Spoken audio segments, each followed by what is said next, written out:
Alright, so it's playoff time in Music City Year 2 here, going up against Anaheim. I don't expect us to do very much in this playoffs. However, I'm thankful that we're going up against Anaheim as opposed to Chicago.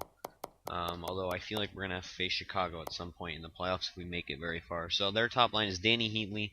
They got him back after they traded for Fleischman even. Um, Ryan Getzlaff, Corey Perry, Emerson Edom, Ryan Kessler, and Brad Boyes on the second line. They must have made another trade with Florida.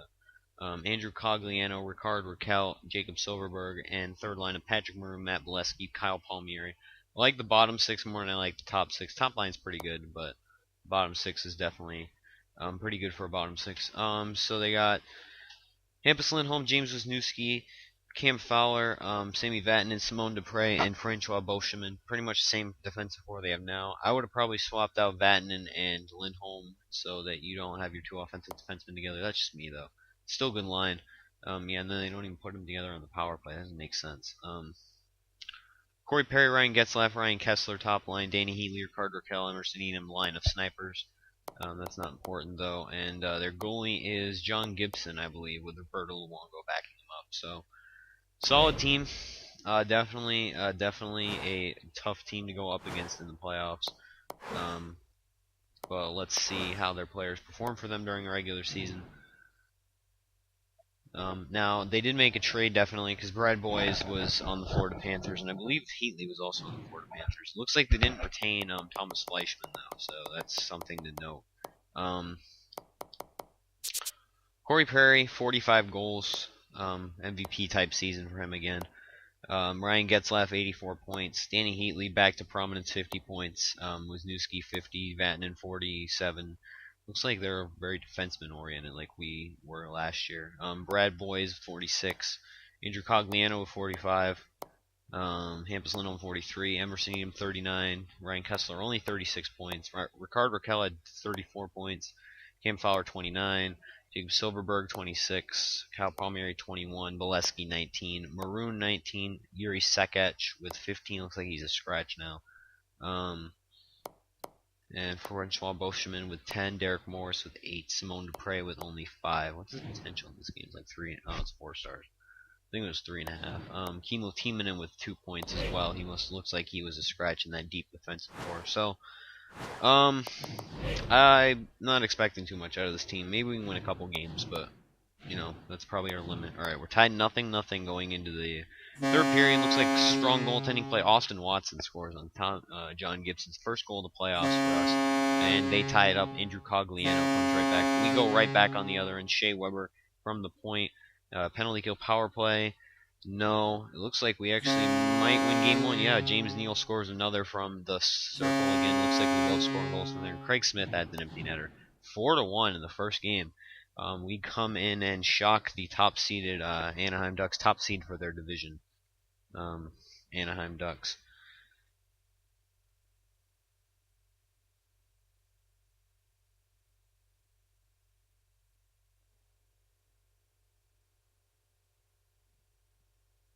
Send a text real quick. Austin wants him for Friends and Impressed. Cogliano from Raquel. Weber from Ribeiro and Soderberg. Neal from Franzen and Smith from Yarncrook. So Franzen with a couple points in that game. And we beat Anaheim in Anaheim, so that's that. We're going to move on to the game 2, which is also in Anaheim. And I don't have a super high expectation in this game. It'd be nice to win, of course, like usual, but you don't expect to, you don't like to lose.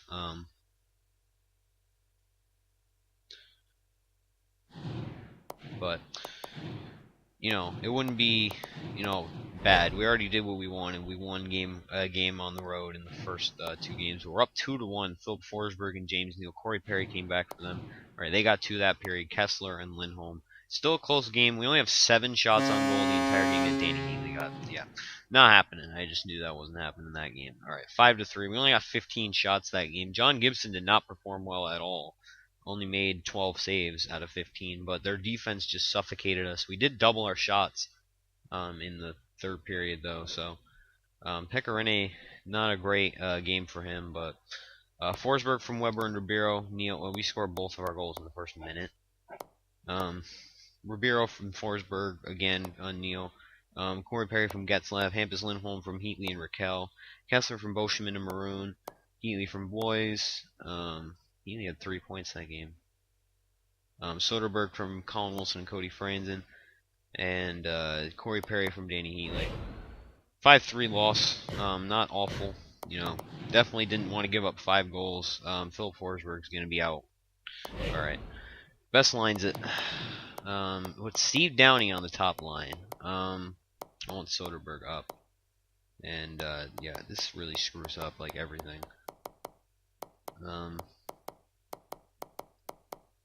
Who's scratched? It shouldn't be Austin Watson. Alright. That looks good. Alright, so we'll play Downey on that top line right wing. It's what it suggests us to do.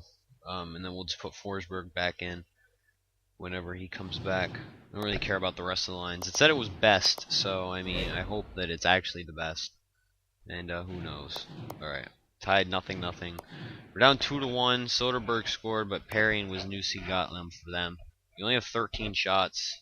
We're not really doing well in finding a shot differential. Come on, score a goal here. It's our home crowd. We got a game on home ice. All right, we didn't do anything. 2-1, close game. They outshot us by like double, and they also have one more goal. So, bad game. Game that probably should have played better defensively and offensively. Although we did limit them to 2 goals, so I guess that's good. Should be able to bounce back, though, in Game 4. Perry from Getzlaff, Soderberg from Wilson, and Wisniewski from Perry and Lindholm. So, Game 4, hopefully we can tie this one up before we go on the road. Otherwise, I will be very disappointed. Don't want to get out in the first round ever. Especially coming off a Stanley Cup appearance, though. That's especially when you don't want to really do bad. Alright, 1-0 down, 2-0 down. This is not looking good. We're on home ice, and we still... Okay, James Neal got one. Alright, oh, Matt Molesky scored for them. Okay, so you got 2-goal deficit now. You need to get one quick here. Oh my god. We cannot score like ever. Good God. Now we're gonna go. We won Game 1, 4-1. Where did that kind of game go? Like, we're capable of playing it. Like, I don't understand why we just continue to give up all sorts of shots. Offense might be our defense might just be that bad. I don't know what it is. Neal got his 3rd goal of the playoffs. He's producing. I don't know where the fuck everyone else is, but Neal's doing really well for us. Philip Forsberg's back. Okay, well, best lines it again. Well, Soderberg, Downey, Bork, Pruss down, Craig Smith, Andrew Shaw on the wing. We'll scratch back Soderberg and Austin Watson it down here.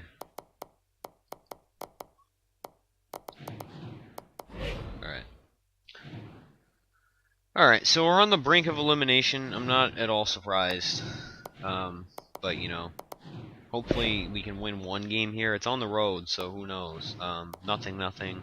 We're down 2-1. James Neal can get another goal. Alright, it's an easy... Alright, we made up the deficit. Cody Franzen from the slot right there. We just need to play a good, solid, balanced game for James Silverberg shoots and scores. Pekarine's not having a very good game. And that's going to be it. Yeah, that's going to be it. 4-0 or 4-2, we lost, and we're out in the first round. I think this is a very telling sign.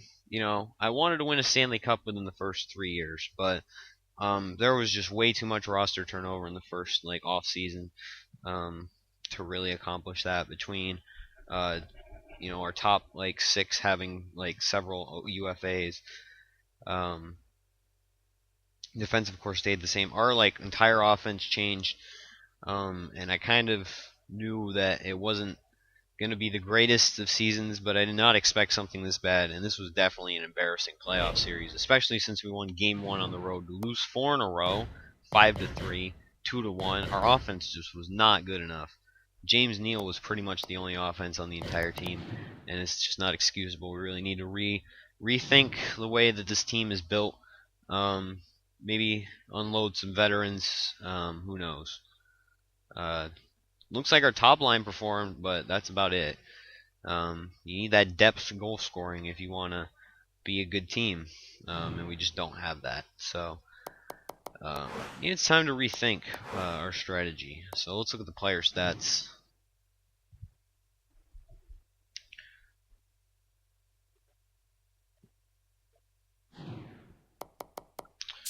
That's the season. Whoops. We're gonna go playoffs. That's team stats. Team stats, we sucked because we sucked in the regular team stats during the regular season. All right, player stats in the playoffs: Rivero 5 assists, Franzen 4 points, Soderberg with 4 points, pretty good. James Neal with 4 points, Colin Wilson with 3, Forsberg with 2, and Yarn Croak with 2, Shea Weber with 2, Yossi with only 1, and we really got no depth goal scoring at all. There were several players out without a point, and Pekka Rinne just did not do well enough for us. He had a 921 save percentage. He just didn't stop the shots. I guess we just gave up too many shots, and that's probably the blame can be laid on defensemen at that point. Our only plus defenseman was Shea Weber, and Seth Jones was a -5. Seth Jones just might not be cutting it. He's never really been great for us. Might be time to rethink not only our veterans but everyone. So I don't know if anyone's safe on this team. This offseason, definitely expect big changes. So thanks for watching, everyone. Hope you enjoyed. We'll see you next episode.